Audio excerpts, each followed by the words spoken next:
Another great day of practice. Believe we got better today. Defense kind of took control late periods, bringing a lot of pressure. It's hard to handle pressure when you don't have pads on.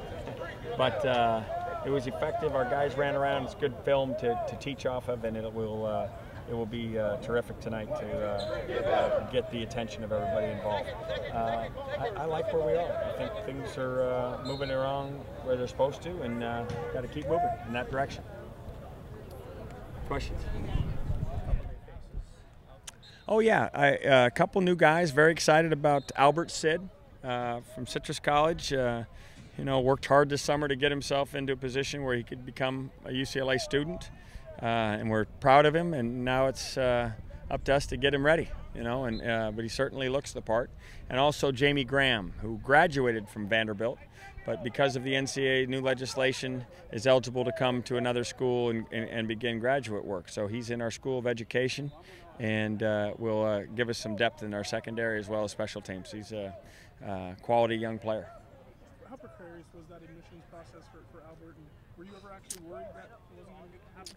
Well, the admissions process is a careful one. Those people do a lot of hard work, and it's one that they want to be mindful of.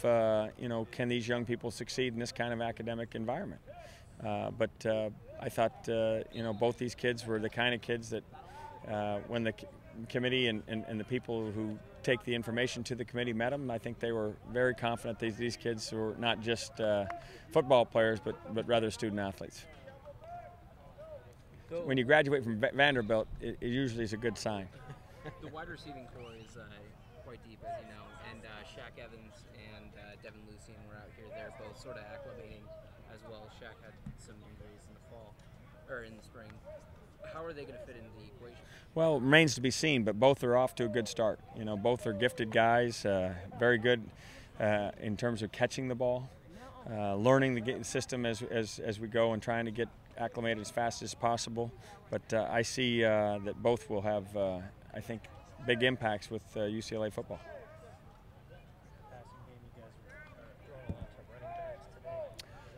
Well, one of the things we got to get better at is not taking sacks, and one of the ways to do that is get the backs out, and so that you can find a check down when a protection breaks down or somebody misses a block or loses a block. And so we're working on that, and that's will be vital to us as we go forward. Plus, we have gifted running backs that when they have the ball in their hands can make some big plays, regardless of how far the ball traveled in the air. How does Albert fit into the offensive line right now going forward? Well, he'll be a guard, and we'll wait and see how fast he picks it up and how fast he can compete. But we're glad he's in the uniform and ready to do just that, compete. How the two quarterbacks here, Prince and Breho do today? Just some inconsistency still. Some decision-making thing that we got to keep working on, and that's part of the job. I mean, you're not going to always be perfect, but we got to make sure that guys are learning and understanding why that was a mistake, rather than having it might happen again. Would you say Prince is still pretty rusty from? He's not game ready yet, if that's the question. There's rust on him, but I see some real strides, and I think both are performing well. I just want one to really, or both to take off, and we'll make the decision as to who's the starter when we start to see that. It looks like he's running fine. Yeah, he looks like totally healthy, which is a blessing.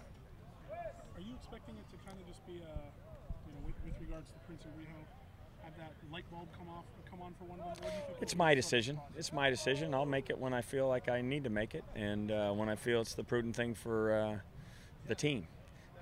Right now, it's great to get them both as much work as we can get.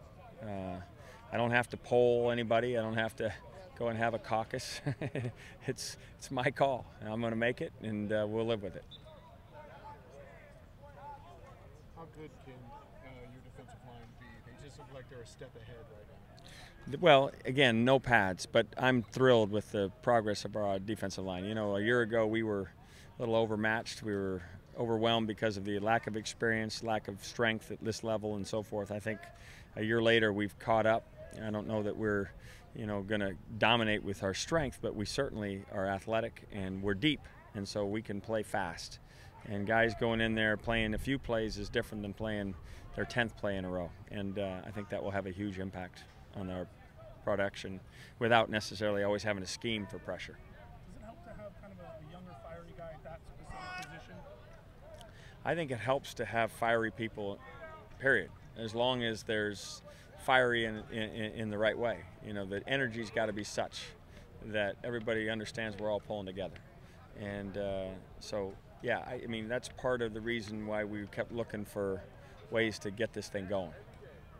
Can you give an update on Garrett Bryant as he transferred? He is asked for his release, and we've granted that to a number of schools, and we'll just wait and see, and we wish Derek the best.